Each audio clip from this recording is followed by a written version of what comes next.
Salut chers abonnés de la chaîne, cliquez pour gagner. Alors dans cette vidéo, nous allons parler rapidement de deux informations concernant Lunaterra, très importantes. On va analyser cela. Et d'une information capitale que nous allons aussi analyser.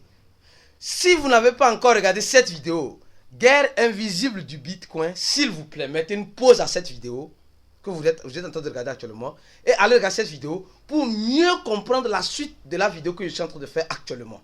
Alors, si c'est ta première fois d'être sur notre chaîne, sois les bienvenus, mets-toi à l'aise, regarde la liste, regarde nos vidéos et aussi abonne-toi et surtout active la cloche de notification. D'accord? Alors, nous allons remarquer que le Bitcoin est toujours 29 000 $, 30 000 $. D'un coup, il n'a qu'à aller à 20 000 $. Et on sait que c'est fini. Je dis ça encore. On sait que c'est fini. Ça ne sert à rien de nous chambouler encore, Bitcoin, maman, s'il te plaît. Alors donc, la toute première information de Lunaterra, s'il vous plaît, regardez très bien. On dit Lunaterra en prévision de moins 100%. Ses avocats jettent le point et démissionnent. Depuis quelques jours, il y a certaines informations qui commencent par sortir déjà. Concernant le projet Lunaterra, certaines informations qui n'étaient pas claires commencent par sortir. On dit qu'ils ont fermé l'entreprise même avant même que les actifs sur le marché crypto s'effondrent. Et tout cela, vraiment, ça ne sonne pas clair.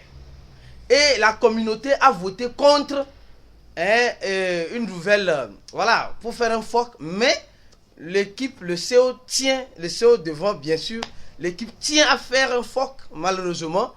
Et vraiment, c'est triste. C'est vraiment triste. La deuxième information, cette information, elle est vraiment un peu inquiétante. Parce qu'on dit, le service des impôts sud-coréens réclame 78 millions de dollars d'impôts. Mais ils étaient où pendant tout ce temps-là? Et c'est maintenant qu'ils sont en train de réclamer. Ils étaient où? Les gens profitent actuellement de ce qui se passe pour mettre encore le couteau dans la plaie. Oui, c'est vrai. Et les gens, attention, les gens créent des faux Lunaterra que c'est le vrai. Attention, les gars, faites très attention.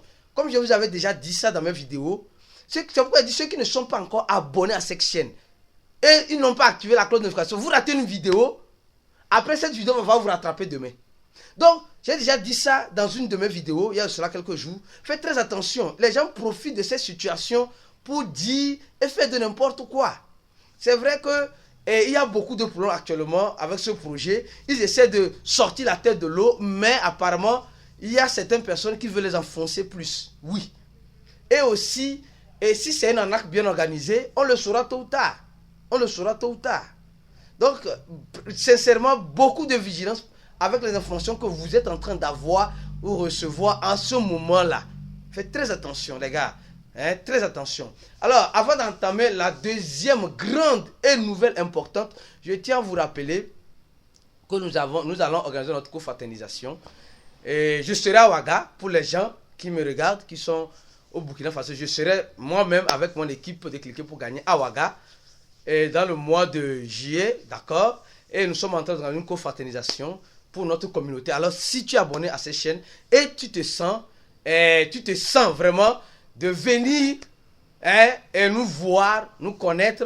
Et aussi, parce que cette conférence, ce n'est pas juste se connaître, non, c'est une formation que nous allons mettre en place. Une formation que nous allons mettre en place. Les gens vont venir donc, si tu es à Ouaga et tu souhaiterais participer, nous laisserons un lien. On a encore, je crois bien, 10 places en plus. Les frais sont à 65 000 francs CFA, donc 115 francs. Donc, ceux qui sont intéressés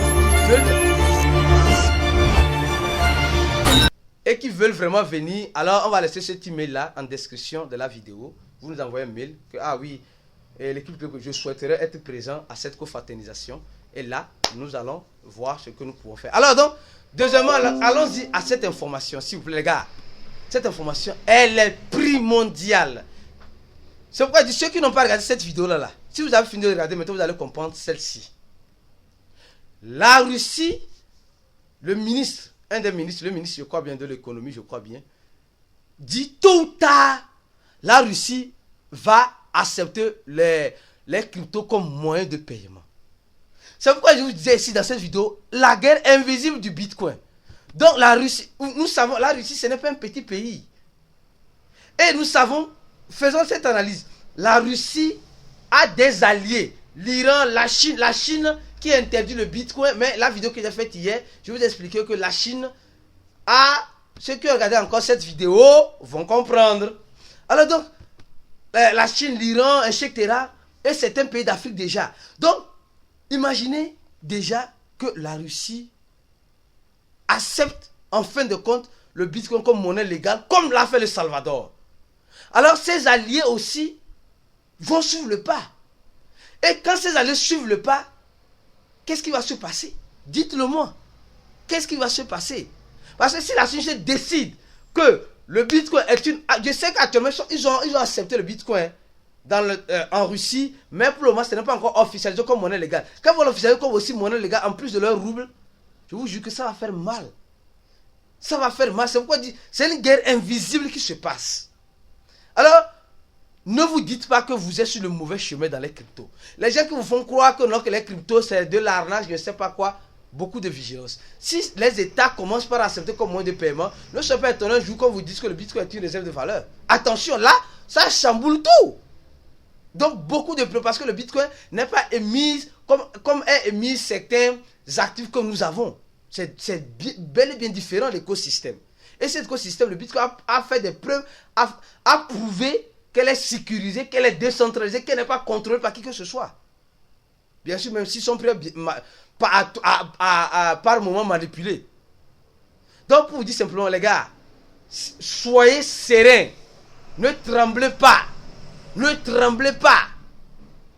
Cette vidéo juste pour tirer la sonnette d'alarme que ce qui arrive dans les mois à venir serait très, très, très, très bon pour notre écosystème.